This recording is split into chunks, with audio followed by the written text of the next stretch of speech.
ang interim release na may kondisyon. Hahalikan nyo ang puwet ni BBM. Pakinggan nyo. Young Rodrigo Roa Duterte.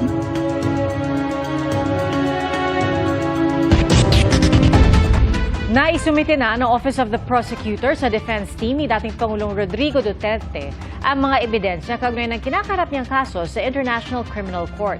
Sa eksklusibong panayam naman ng GMA Integrated News sa tagapagsalita ng ICC, ipinaliwanag niya ang tungkol sa interim release na planong hilingin ng kampo ni Duterte. Ang prioridad ngayon ng kampo ni dating Pangulong Rodrigo Duterte ang makakuha ng interim release o pansamantalang kalayaan mula sa International Criminal Court. Sa exclusive interview ng GMA Integrated News, sinabi ni ICC spokesperson Dr. Fadil Abdallah na ang mekanismo ng interim release ay bilang pagrespeto sa prinsipyo ng presumption of innocence. Pero kapag ang isang suspect ay inaresto, may mga kailangang ipakita ang depensa.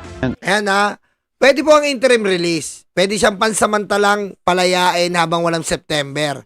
Pero may kondisyon. At ang kondisyon po ay sa tingin ko hindi matatanggap ng mga Duterte. Halik sa puwet. That presumption of innocence means that the principle should be the freedom of the suspects and not their detention. When the judges issue an arrest warrant, that means that they believe that the arrest of this specific individual is necessary, either because he or she are still committing crimes. Kita mo? Nag-i-issue ng warrant of arrest ang ICC kung talagang kitang-kita nila na may pagkakasala na. Ganun po ang ICC. Kaya na-issue ng warrant of arrest si Digong dahil kitang-kita po ang ebidensya, kaya nagkaroon po ng warrant of arrest na pinalalamove sa Interpol. At yan nga nangyari, nahuli si Digong. Diretso. Or because he or she would not appear before the court and cooperate with it if Kita mo? Nag-i-issue rin ng warrant of arrest kasi nga baka takasan nila yung korte ng ICC. the court issued a summons to appear and not an arrest warrant, or because they believe that maybe without arresting this individual, they may be creating obstacles or threats to the proceedings, to the investigation, or to the witnesses. So they have to justify that. Sa proseso ng ICC, kapag pahaharapin ang isang suspect, pwedeng mag-issue ng summons o ng warrant of arrest. Pag summons ang pinalabas, naniniwala ang mga judges na kusang haharap sa kanila ang suspect. Kapag warrant of arrest ang in-issue, may pag-aalinlangan ng korte. An interim release can be requested if there is a possibility to put in place measures and conditions to ensure that if a person is released, none of that would happen, and that this person will be brought again before the court if the judge's order so. So ayan. So pag in-interim release ka, siguradong babalik ka. Yon, babalik ka uli diyan. Susunod ka sa mga kondisyon, parang normal na korte rin. 'Di ba? 'Yun ang sinasabi ni ICC. Go. And that means that there is a different set of conditions that needs to be checked. Ang mga kondisyong ito ang titignan daw ng korte kung masusunod. Sa nakaraang mga kaso, nilimitahan ang galaw ng nasasakdal, pinagbawalang makialam sa investigasyon, bawal kumausap ng mga testigo, at hindi siya maaaring gumawa ng public statements. Okay, parang korte sa Pilipinas, same din, same. Sa kaso ni Duterte, ang gusto ng kanyang pamilya, pabalikin siya sa Pilipinas. Ang sabi ni Dr. Al Abdallah, mahalaga kung payag ba rito ang bansa kung saan pakakawala ng suspect. Narinig niyo na yon. Yon ang paghalik sa puwet. Lana. Finish na. Finish na. Diba? Yung hiling ng mga Duterte, pabalikin sa bansa, oo, pwede. Pero, ano sabi? Kung papayag yung bansang pagbabalikan niya. Sila ang diablo, sila ang masama. Mga kulto na mga walang hiya. To DDS, utak luga. To DDS, tanga-tanga. To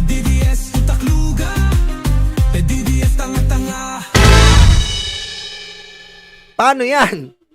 Sino ba nagpadala sa kanya? Si BBM.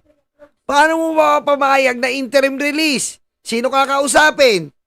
Sino ba presidente? Si BBM.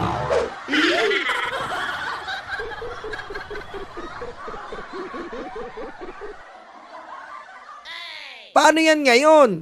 Binabanatan nyo pa dyan hanggang sa dahig si BBM. Ang key factor pala dito, si BBM, ulitin ko sa mga DDS. Oh, malinaw na malinaw. Oh. Sa kaso ni Duterte, ang gusto ng kanyang pamilya, pabalikin siya sa Pilipinas. Ang sabi ni Dr. Al Abdallah, mahalaga kung payag ba rito ang bansa kung saan pakakawala ng suspect. Payag ba dito yung bansa kung saan pakakawalan ang suspect? Sa bansa, sino nagdidesisyon? Presidente!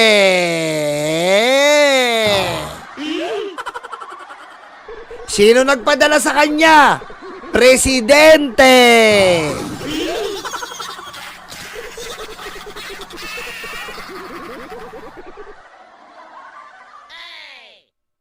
So kahit lumuod ang mga Duterte sa harapan ni BBM, kahit alikan nyo ang puwet ni BBM, walang pag-asang makabalik.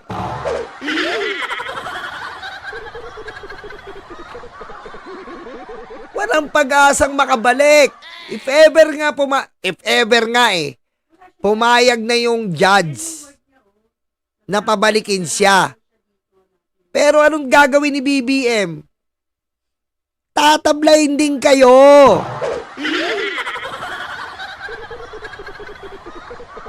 Oh.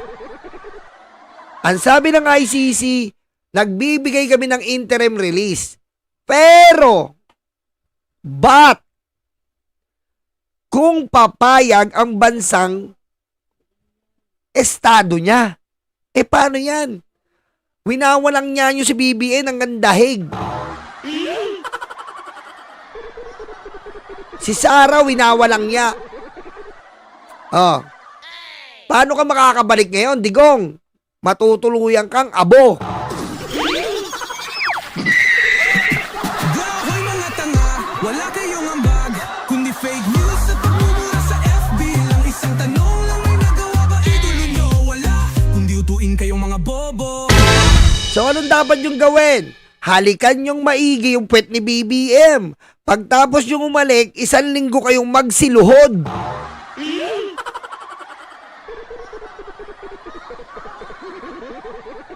Yun lang naman magiging kondisyon niya ni BBM eh. From Davao to Malacanang, maglalakad kayo nang nakaluhod.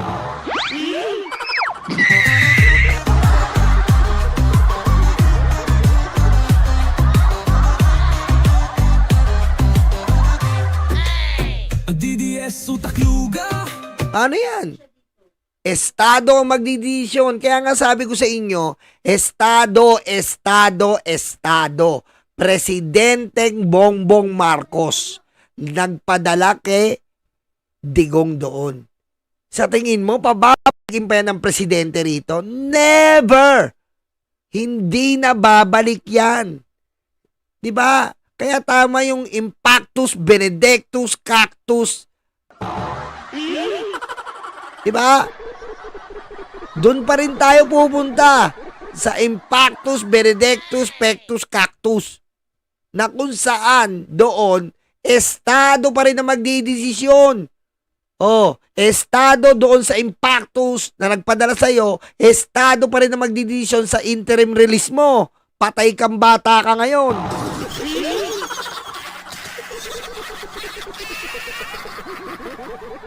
Oh, no choice. Walang pag-asang bumalik. Kaya yung nagsasabi diyan, nandito na si Tatay Digong, in your dreams, Kong Hei Pacquiao.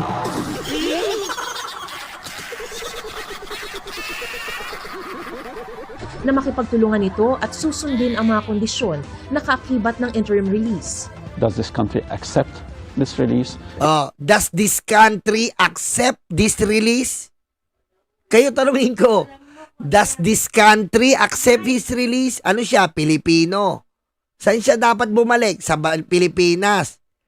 Sino magdidesisyon? Does this country accept this release? Patay. Nga. Kahit tumulumod, alik sa puwet, bangag-bangag pa more, sapul. If the court is ordering certain conditions and measures to be put in place to ensure that he will not be in contact with this or that he will not be threatening the investigation, that he will be brought again before the court when the judge's order, does the country accept these conditions and measures or not, and so on. So, as a matter of general principle, there is all these conditions and questions need to be discussed before the judges, and then the judges will decide whether or not to grant an interim interim release with. Kita mo ang daming pagdadaanan, Digong. Yung depensa sila, lalapit pa sila sa judges, magdidesisyon yung judge. Kung di na nakalusot doon, patay na. 'Di ba? Kung hindi na nakalusot doon, patay na. Kung nakalusot man, meron pa siyang problema. Yung prosecutor. Patay na. Kung nakalusot uli doon, pinakauling problema niya si BBM. Kung tatanggapin ba siya. Kasi magko-coordinate ang ICC through Interpol na pabalikin yan.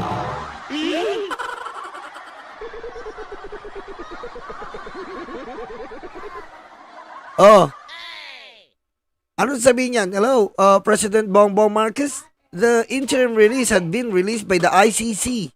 And Mr. Rodrigo Roa Duterte will come back home. Bring PPRRD home. I'm sorry. I do not know who's that person.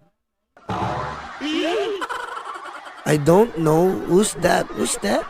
Rodrigo Roa Duterte, the ex-president of the Philippines. Sorry, wrong number. Nagdidias tanga-tanga, nagdidias utak luga, nagdidias tanga-tanga, nagdidias utak luga, nagdidias tanga-tanga, nagdidias utak luga. Diba? Yun lang ang sagot ni BBM dyan. Tinapon na kita, hindi na kita pababalikin. Simple as that. Tinapon kita dyan, huwag ka nang umasang pababalikin pa kita rito.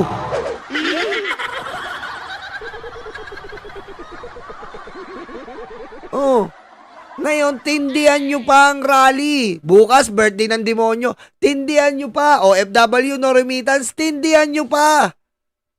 Dahil hindi naman yan ng mga magdedesisyon dito. Estado, mga inutil.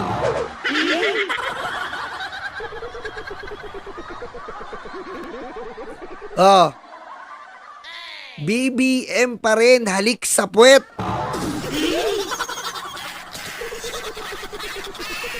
Or without conditions, as I mentioned. Nasa kamay rin daw ng ICC judges kung saang bansa ibibigay ang kustodiya ng suspect. Now, as a matter of principle, the ICC can enter into general agreements for interim release or for other purposes with different... Pwede pa pala, may option pa si Digong kung saan siya pwedeng ilagay. May problema ka pa pala. 'Di ba? Kung sakaling hindi ka tanggapin ni BBM, may option ka pa. Kaso, wala rin yung pamilya mo doon. Ikaw lang mag-isa doon para ka rin nakakulong.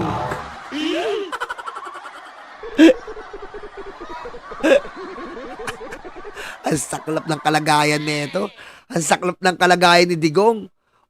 Pag hindi tinanggap sa Pilipinas, pwede siyang magpapunta sa iba't ibang bansa rin. Kaso sino naman tatanggap sa kanya?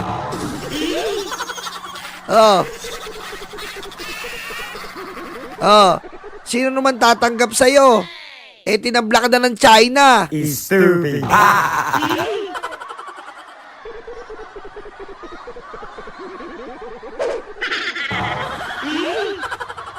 Kung ako sa'yo, di ko magpatulong ka. Magpatulong ka. Sindikato naman si Pulong, magpatulong ka. Madaming bansang alam.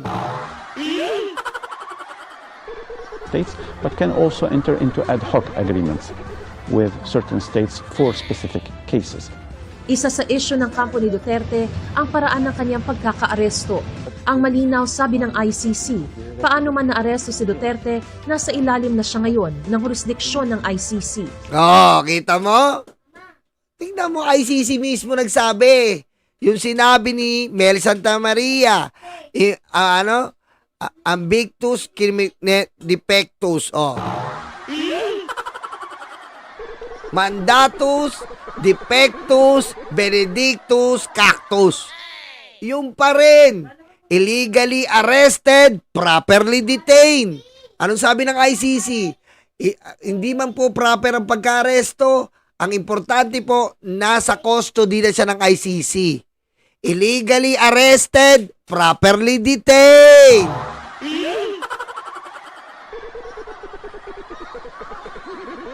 Yan ang sinasabi ko sa inyo. Pinag-aaral kasi kayo ng nanay nyo, inom kayo ng tubig ng aircon.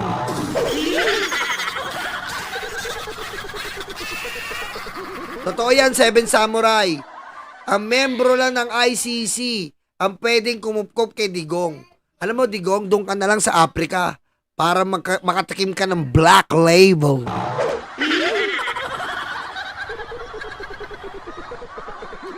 Sa Africa, palagay ka. Palagay ka sa Africa para makatikim ka ng double black.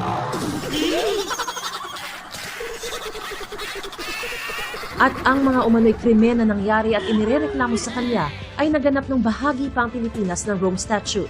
So crimes allegedly committed during this period in Philippines were under the ICC jurisdiction and remain under the ICC jurisdiction. Oh, kita mo, napakalinaw ng sinasabi niya. O daw, umalis daw tayo sa Rome Statute. Pero, nandun pa tayo within the period of jurisdiction nangyari ang krimen. So valid. Oh, anong pinagpuputok ng butsi nyo dyan? Ayan na, ICC na nagsabi. Oh, nasa ng kidnapping? Nasa ng kidnapping na sinasabi ng mga DDS na tanga? Oh. Sige nga. Nasan po ang kidnapping na sinasabi ng mga tanga? Asan? Oh. Yung ICC nagsabi mismo. Oh. Sakop ng jurisdiction. Yung period ng gagawa yung krimen bago umalis, sakop ng jurisdiction. Tapos.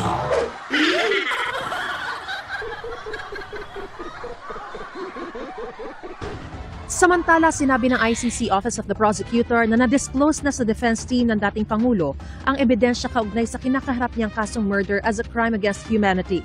181 items ang dinisclose ng prosekusyon noong March 21, alinsunod sa utos ng ICC Pre-Trial Chamber 1.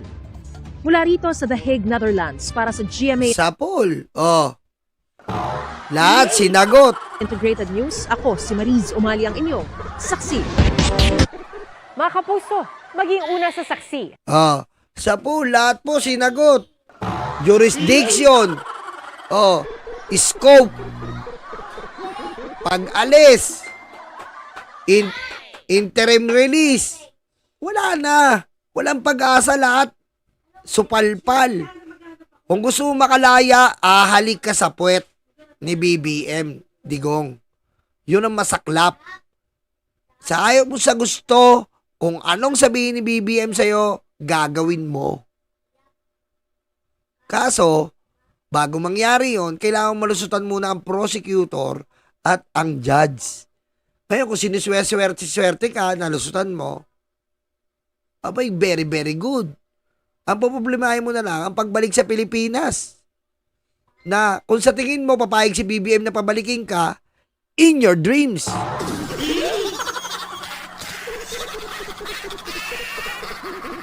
Diba? In your dreams kung pababalikin ka.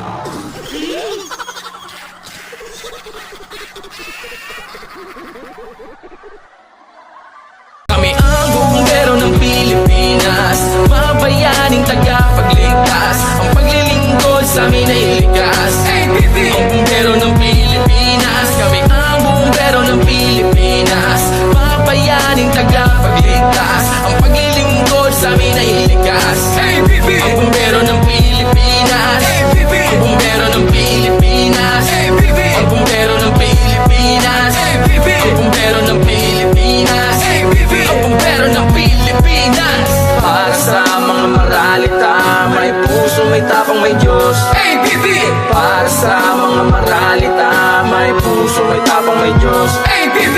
Para sa mga maralita, may puso, may tapang, may Diyos. ABB! Para sa mga maralita, may puso, may tapang, may Diyos. ABB! Kami ang bumbero ng Pilipinas, mga bayaning tagapagligtas. Ang paglilingkod sa amin ay likas. ABB! Ang bumbero ng Pilipinas, kami ang bumbero ng Pilipinas, mga bayaning tagapagligtas. Ang paglilingkod sa amin ay likas. ABB! Ang bumbero ng Pilipinas,